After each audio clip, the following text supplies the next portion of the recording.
Hello student, welcome to my new video. आज का ये वीडियो क्लास 12th के स्टूडेंटों के लिए बहुत ही ज़्यादा इंपॉर्टेंट है, क्योंकि आज के इस वीडियो में हम आपको ट्रिक से बताएंगे कि कैसे आप अनसिन पैसेज को सॉल्व कर पाएंगे। बहुत सारे स्टूडेंट ऐसे हैं जिनको हिंदी में अनुवाद करना नहीं आता, जैसे कि इंग्लिश में कोई भी पैसेज दे देता है तो वो हिंदी में अनुवाद नहीं कर पाते, जिसके कारण जो अनसिन पैसेज है जो 15 नंबर में आपके बोर्ड एग्जाम में पूछा जाता है वो उसको छोड़ देते हैं। तो आज के इस वीडियो में हम इसी को आपको सिखाने वाले हैं। तो चलिए जी, अब एक एक करके हम जान लेते हैं। यहाँ पे याद रखेंगे, फुल नंबर दिलाने का हम प्रयास करेंगे, वैसे आपको जैसे आपको लिखना है। अगला आता है यहाँ पे टिप्स एंड ट्रिक के साथ हम आपको बताने वाले हैं। अब चलिए एक एक करके हम जानते हैं। देखिए यहाँ पे हमने ले लिया है क्लास 12th इंग्लिश हम पढ़ रहे हैं, अनसिन पैसेज है, इंपॉर्टेंट टॉपिक 2025 के लिए। कितने नंबर में पूछा जाता है तो मैं अभी आपको बता दे रहा हूँ, ये आपके बोर्ड एग्जाम में 15 नंबर का पूछा जाता है। ठीक है ना, इस बात को आपको याद रखना है कि ये आपके बोर्ड एग्जाम में 15 नंबर का पूछा जाता है। अब चलिए एक एक करके हम थोड़ा सा समझ लेते हैं। सबसे पहले आपको इस क्वेश्चन का जो हम कह सकते हैं किस तरीके से दिया गया होगा उसको हम जान लेते हैं। तो यहाँ पे देखिए एक पैराग्राफ इस तरीके से यहाँ तक देगा, उसके बाद आपको यहाँ पे देखिए 1 2 3 4 और 5 तो 5 क्वेश्चन इस तरीके से देंगे और उसका आंसर आपको ढूंढ कर इसी में से लिखना होता है। अब मैं आपको सबसे पहली बात बता दूं, ये वीडियो में थोड़ा सा जो लेटर है वो छोटा छोटा यहाँ पे लिखा गया है, क्योंकि एक पेज में मुझे इसको दिखाना था। अदरवाइज मैं यही कहूँगा, वीडियो की क्वालिटी है, थोड़ा सा आप इसको बढ़ा लीजिएगा। उसके लिए सेटिंग ऊपर दिया गया है, ठीक है। एडवांस में चले जाएंगे, वहाँ से अपनी कम से कम 360 पे कर लीजिएगा, जिससे आपको बेटर दिखाई दे, या 480 कर लेंगे, 480p पर भी अच्छे से दिखाई देगा। ठीक है। अब चलिए जी, सबसे पहली बात एक यहाँ पे दिया गया है पैराग्राफ, पहले मैं इसको पढ़ता हूँ, ठीक है ना। उसके बाद मैं आपको इस क्वेश्चन को पढ़ूंगा और कैसे सॉल्व करना है बिना हिंदी में अनुवाद किए वो हम आपको बताएंगे, ठीक है ना। देखिए यहाँ पे सबसे कह रहा है कि early rising lead to health and happiness. देखिए मैं थोड़ा सा हिंदी का जो इंग्लिश है उसका हिंदी में अनुवाद करके भी बता दे रहा हूँ, ठीक है, जिससे आपको समझ में आए। बट आपको नहीं आता है हिंदी में निकालना, तो उस पर हम डिस्कस करेंगे, ठीक है ना। तो देखिए कि यहाँ पे क्या रहा है, early rising lead to health and happiness, मतलब सुबह उठने से जो हमारा स्वास्थ्य होता है अच्छा होता है, एंड हैप्पीनेस और खुशी हमें मिलती है, ठीक है ना। मतलब अर्ली राइजेस मतलब सुबह उठने से, लीड्स मतलब मिलती है, क्या मिलती है, एक अच्छा स्वास्थ्य, और हैप्पीनेस मतलब खुशी मिलती है। कह रहा है कि the man who rise late, जो व्यक्ति क्या करता है लेट से उठता है, कह रहा है can have little rest in the course of the day, उसे दिन के मतलब उसे पूरे दिन के में एक छोटा सा रेस्ट मिलता है, लिटिल रेस्ट मिलता है, जिसको हम कह सकते हैं छोटी आराम मिलती है पूरे दिन में, जो व्यक्ति देर से उठते हैं। फिर से कह रहा है anyone who lie in bed late, मतलब जो व्यक्ति बेड पर, जो आपका जो बिस्तर है उस पर देर तक लेटा रहता है, ठीक है, is completed to work till a late hour in the evening, उसे शाम को देर तक कार्य करना पड़ता है, क्योंकि भैया देर तक सोएंगे तो भैया देर तक आपको काम भी तो करना है ना, तो काम शाम को आपको टाइम लगेगा तो देर होगी, वही कहा जा रहा है। फिर से कह रहा है कि he has to go without the evening exercise, मतलब कह रहा है कि उसे जो इवनिंग की एक्सरसाइज है, जो योगा है, उसको मतलब विदाउट मतलब उसको इवनिंग की एक्सरसाइज भी छूट जाती है, नहीं कर पाता है, which is so necessary for the health, जो उसके स्वास्थ्य के लिए बहुत ही नेसेसरी है, मतलब कह सकते हैं उसके स्वास्थ्य के लिए बहुत ही जरूरी है, वो उसको छोड़ देता है इवनिंग की जो एक्सरसाइज है। किसके कारण, केवल लेट से उठने के कारण। फिर से कह रहा है in spirit of all the efforts, और वो पूरे प्रयास करने के बावजूद भी ही work will not produce a good result, मतलब उसका जो कार्य है वो अच्छा सा रिजल्ट नहीं दे पाता, अच्छा परिणाम नहीं दे पाता, कितना भी एफर्ट आप कर लें फिर भी उसका अच्छा परिणाम नहीं आ पाता। एज डेट की ऑफ द अर्लिंग राइजेस, मतलब ये कहा जा रहा है कि जो व्यक्ति लेट से उठते हैं, तो जो व्यक्ति लेट से उठेगा वो कितना भी प्रयास कर ले अच्छा कार्य करने का, फिर भी उसका उतना अच्छा रिजल्ट नहीं आ पाता जितना वो सुबह उठकर, कह रहा है ना अर्ली राइजेस, जितना वो सुबह उठकर अगर किया होता तो उसका जो रिजल्ट आया होता। समझ रहे हैं ना, ये बात कहा जा रहा है। फिर से कह रहा है the reason of this that, मतलब ये रीजन, इसका ये रीजन है डैट की he can not take advantage of refreshing hour of the morning, मतलब इसका ये एडवांटेज है, इसका एक लाभ है, मतलब ये है जो सुबह में उठने पर एक लाभ ये है कि उसे क्या मिलता है, एडवांटेज उसे मिलता है रिफ्रेशिंग, मतलब सुबह में उसको ताजगी मिलती है। और जो कह रहा है ना मॉर्निंग के जो सुबह है उसमें उसको क्या मिलती है, एक ताजगी, एक अच्छा माहौल मिलता है सुबह सुबह में। तो वही कह रहा है कि इसका मतलब एक एडवांटेज है, बेनिफिट भी है जो सुबह उठते हैं कि उसको एक अच्छी क्या मिलती है, ताजगी मिलती है।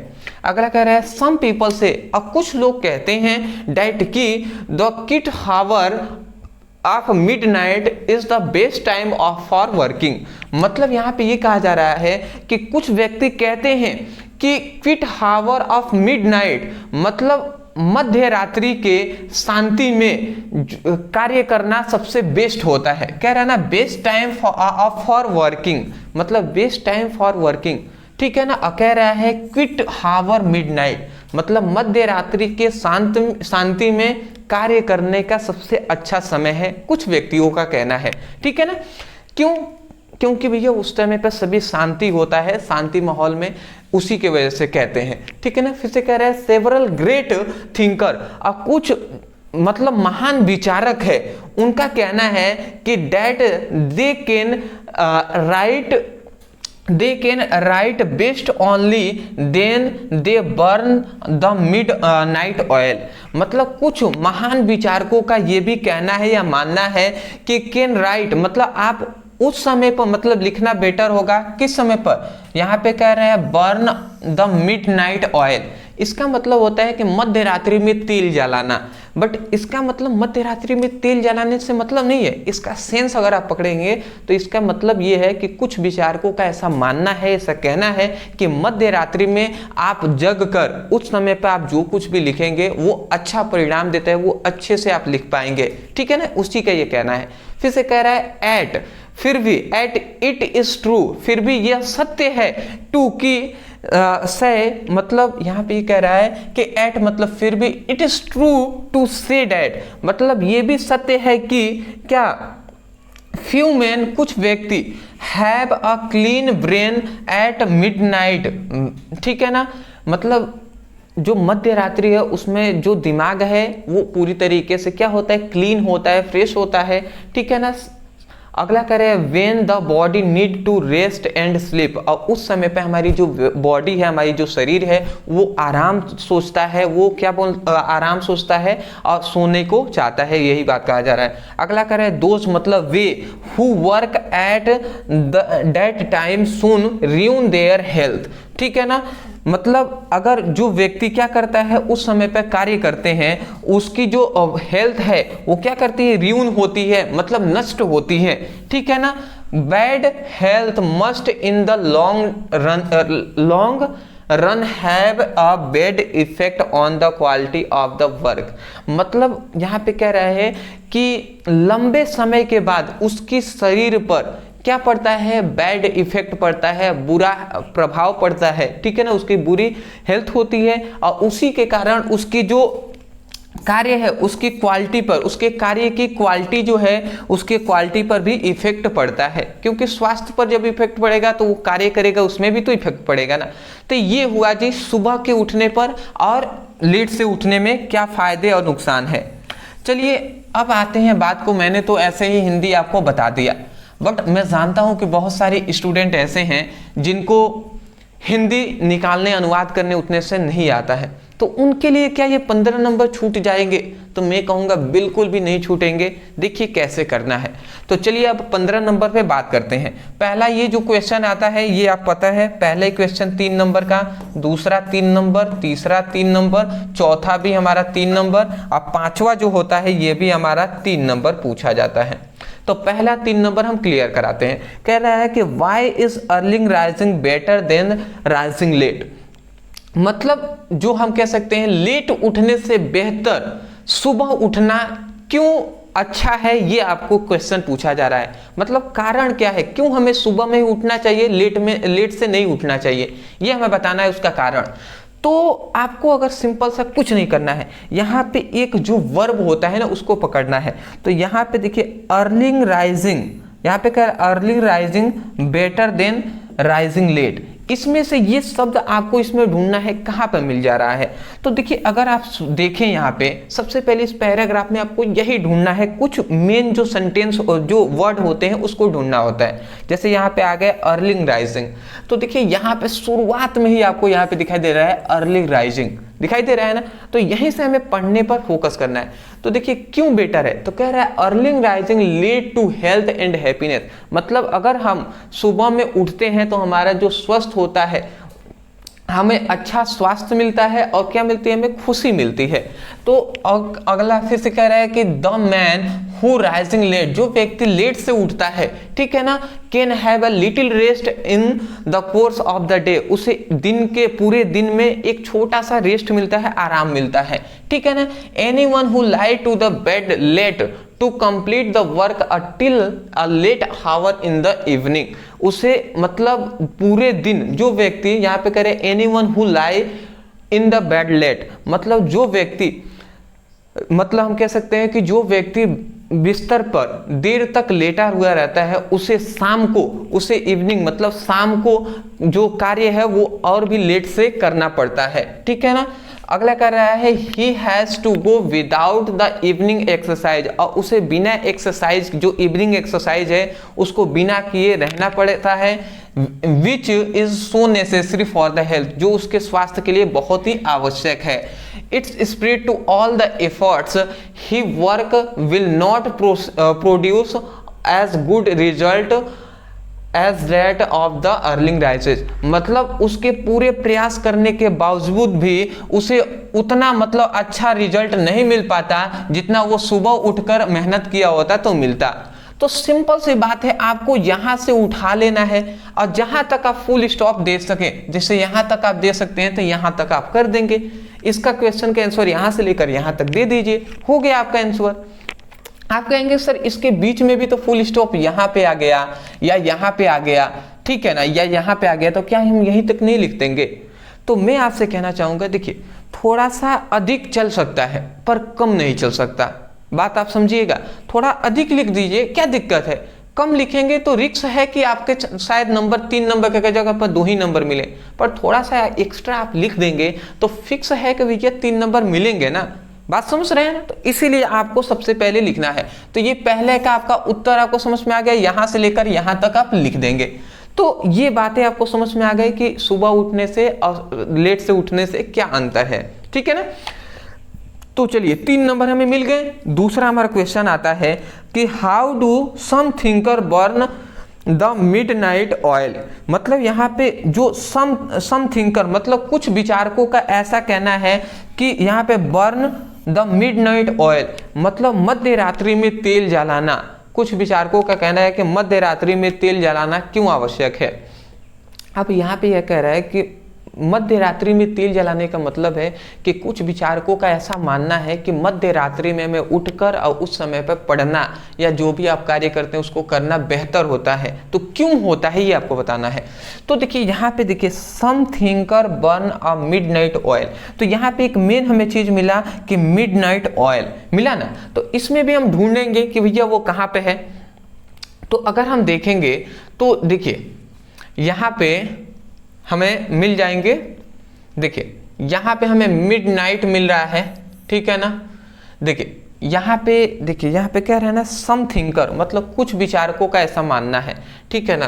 तो यहाँ पे यहाँ पे हम देख सकते हैं यहाँ से कि सम पीपल से डैट, मतलब कुछ पीपल का ये कहना है, कुछ लोगों का कहना है कि the quiet hour of midnight, मतलब यहाँ पे देखिए मिडनाइट आया ना, तो यहाँ से आप लिख सकते हैं मतलब मध्य रात्रि के कुछ घंटे होते हैं वो बेस्ट होते हैं फॉर द वर्किंग, कार्य करने के लिए। अगला आता है सेवरल ग्रेट थिंकर, मतलब कुछ महान विचारकों का ऐसा कहना है कि that they can write a best only then they burn of the midnight oil. देखिए यहाँ पे बर्न ऑन मिडनाइट ऑयल आया कि नहीं, देख रहे हैं ना, बर्न इन मिडनाइट ऑयल।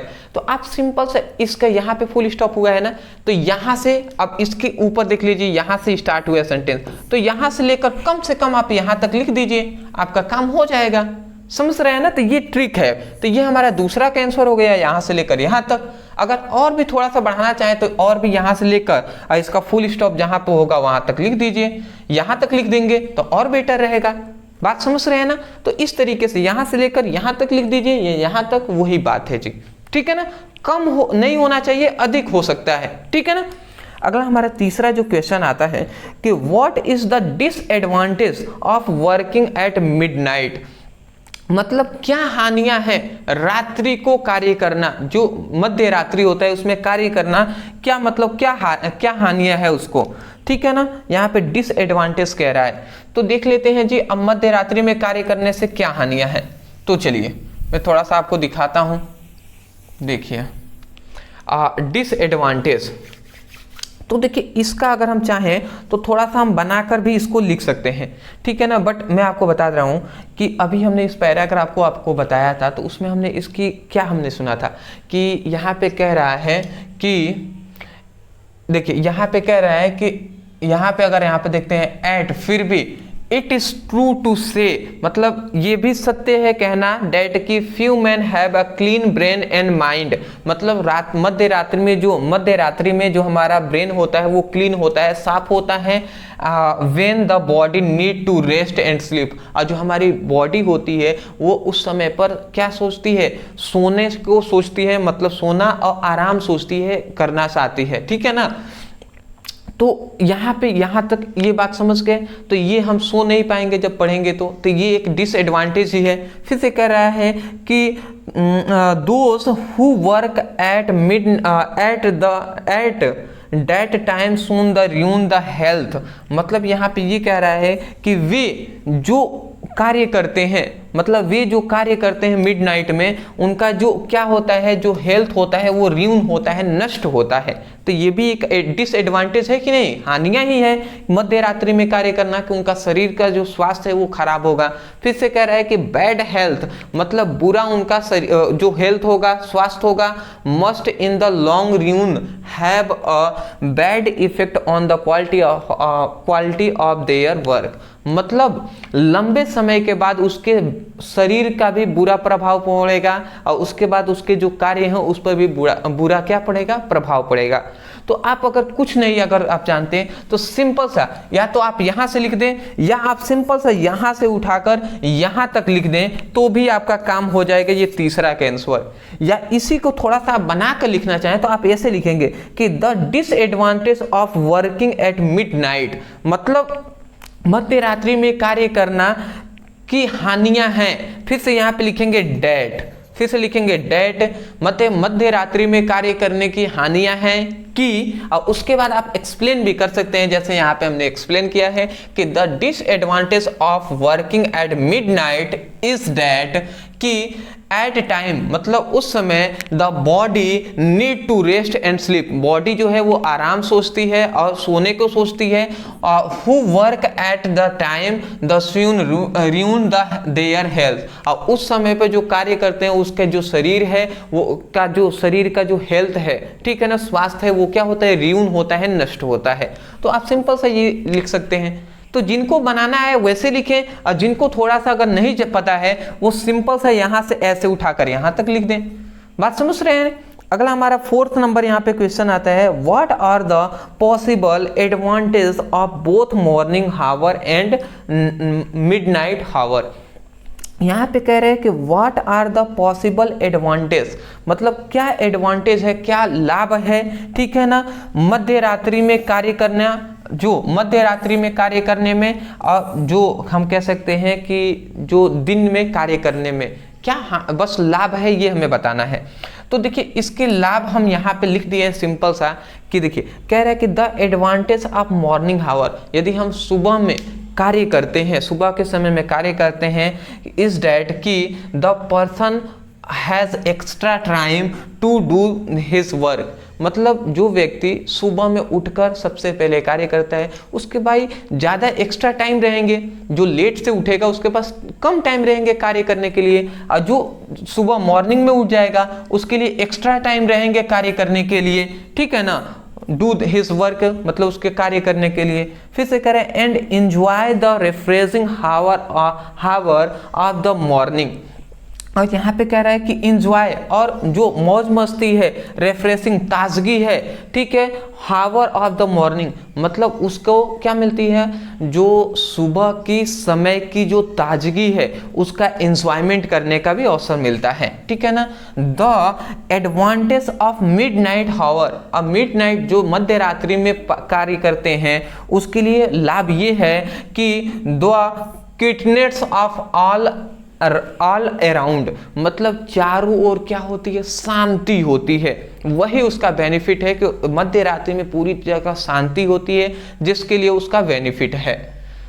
तो मैं आशा करता हूं इतनी बात समझ गए होंगे। तो ये देखिए कुछ क्वेश्चन होते हैं जिसको अपने तरफ से बनाकर लिखना होता है। अब देखिए इसमें से भी आप छांट कर लिखेंगे तो लिख सकते हैं, बट उसी को छांट कर ही हमने यहाँ पर लिख दिया है, ठीक है। तो थोड़ा सा तो आपको इसमें मेहनत करना ही होगा, या कुछ नहीं समझ में आए तो आप क्या कर सकते हैं कि देखिए सबसे पहले यहाँ पे जो आप यहाँ पे लिख देंगे मॉर्निंग, यहाँ पे थोड़ा सा बना कर भी लिखा जाता है, आप लिख देंगे एडवांटेज ऑफ बोथ मॉर्निंग हावर, एक हेडिंग डालेंगे, उसके बाद आप वहाँ से लिख सकते हैं मॉर्निंग हावर की जो यहाँ से लिख सकते हैं, यहाँ से लेकर और फिर से यहाँ तक, या हम कह सकते हैं यहाँ तक लिख दीजिए, ठीक है ना। सबसे पहले यहाँ से ध्यान से समझेंगे, यहाँ पे लिखेंगे कि एडवांटेज ऑफ बोथ मॉर्निंग, ये एक हेडिंग डालेंगे और यहाँ से लेकर यहाँ तक लिखिए। फिर से जिनको नहीं, फिर से आप लिखेंगे कि एडवांटेज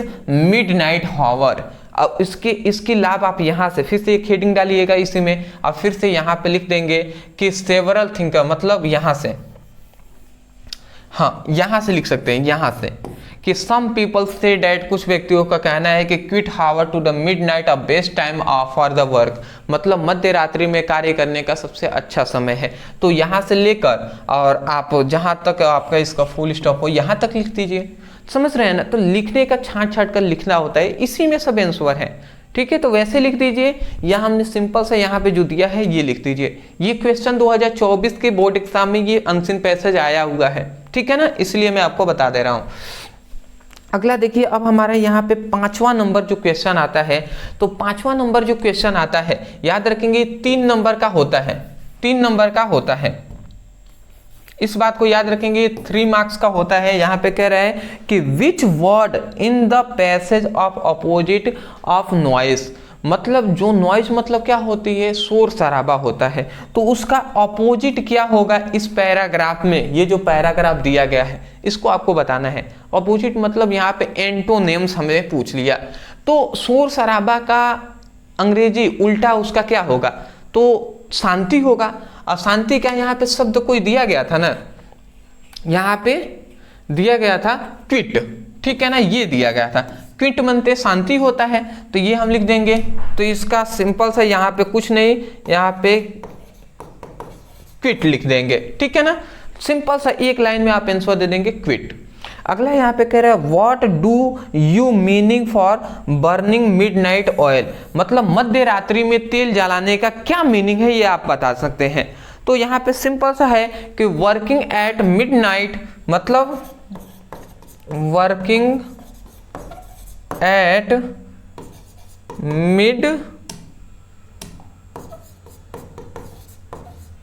मिडनाइट मतलब मध्य रात्रि में कार्य करने का मतलब है। मतलब बर्निंग मिडनाइट ऑयल का क्या मीनिंग है, मतलब इसका तो मीनिंग ये निकला कि मध्य रात्रि में तेल जलाना। तो यहाँ पे मध्य रात्रि में तेल जलाने से मतलब है, इसका मतलब ये है कि मध्य रात्रि में कार्य करना। ठीक है ना, तो ये आपको बता देना है। फिर से what is the synonyms of ruin, मतलब synonyms of the ruin. Ruin मतलब क्या होता है, नष्ट होना होता है। तो भैया र्यून का इसमें क्या मतलब इसका हमारे पास सिनोनिम्स क्या है, ठीक है ना। तो इसका सिनोनिम्स क्या हो जाएगा, र्यून मतलब नष्ट होना, तो टू डिस्ट्रॉय, ठीक है ना। तो टू डिस्ट्रॉय हो जाएगा, डिस्ट्रॉय मतलब भी क्या होता है, नष्ट होना होता है। तो नष्ट होना का एक र्यून भी मीनिंग होता है, एक सिनोनिम्स क्या होता है, डिस्ट्रॉय भी, डिस्ट्रॉय माने भी नष्ट होना होता है। याद रखेंगे, इसे अपने मन से लिखना होता है सिनोनिम्स है। ये नहीं कह रहा है कि इस पैराग्राफ में से आपको ढूंढ के लिखना है। देखिए तीसरे वाले में पैसेज में कहा गया कि पैसेज से ढूंढकर आपको बताना है। तो मैं आशा करता हूं ये समझ के होंगे। तो इस तरीके से ये क्वेश्चन को आपको हल करना है। मैं आशा करता हूं जो स्टूडेंट को हिंदी निकालने नहीं आता होगा वो भी इस तरीके से जो रूल हमने बताया कि कुछ मेन पॉइंट्स हमें पकड़ना है, उसको ढूंढकर जो प्रारंभिक का जो स्टॉप है और फिर से जो अंतिम जो फुल स्टॉप है उसके बीच को आपको प्रोडक्ट को लिख देना है, जो वर्ड है उसको लिख देना है। तो ऐसे कार्य करके आप अपनी अच्छे तरीके से जो 15 नंबर का जो अनसीन पैसेज है उसको सॉल्व कर पाएंगे। अदरवाइज मैं यही कहूँगा, वीडियो पसंद आया है, अगर लगता है आपको कि इस वीडियो से कुछ आपको हेल्प मिली हो तो वीडियो को लाइक करने के साथ साथ चैनल पर नए होंगे तो चैनल को सब्सक्राइब कर दीजिएगा। हाँ, दूसरी बात मैं कहूँगा, डिस्क्रिप्शन बॉक्स में सभी सब्जेक्ट का लिंक है, वहाँ से अपनी स्टडी कर सकते हैं। और टेलीग्राम और इंस्टाग्राम का लिंक है, तो वहाँ से अपनी स्टडी उसमें ज्वाइन हो जाएंगे। और व्हाट्सएप ग्रुप पे भी ज्वाइन हो जाएंगे, वहाँ पे जो भी आवश्यक सूचनाएं होंगी, पीडीएफ नोट्स होंगे, वो आप प्रोवाइड किए जाएंगे। ठीक है ना। इंस्टा पे हमें फॉलो कर लीजिएगा, वहाँ पे कोई भी डाउट हो तो या कोई भी किसी टॉपिक पे वीडियो चाहिए तो आप हमें वहाँ पे बताएंगे, डायरेक्ट हमारे पास मैसेज पहुँचेगा तो वहाँ से हम आपको रिप्लाई करेंगे। ठीक है ना। तो मिलते एक नए टॉपिक के साथ एक नए वीडियो में। Thank you so much for watching this video. Thank you.